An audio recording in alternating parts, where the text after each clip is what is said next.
What's up, cleaners? It's Reuben at BookCleaningJobs. Listen, I was on Facebook and I saw that several cleaners, including Nolan in California, are experiencing attacks where they're getting a bunch of negative reviews on their Google business profile. And these are fake reviews from people that they've never served before.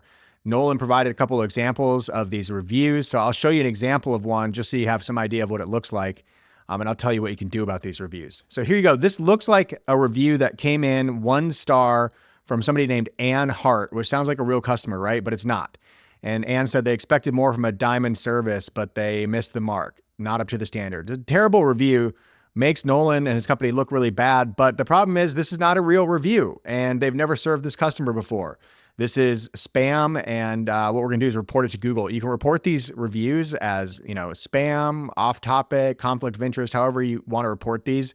But I would go and report them. And actually, you can ask your friends and your family and other people to report these reviews on your behalf. And that might actually speed up the process in getting these reviews taken down. So if you're getting hit with fake reviews like this at your cleaning company, definitely make sure you report them. Try to get them taken down because, you don't want to have this kind of thing drag down your reputation on Google.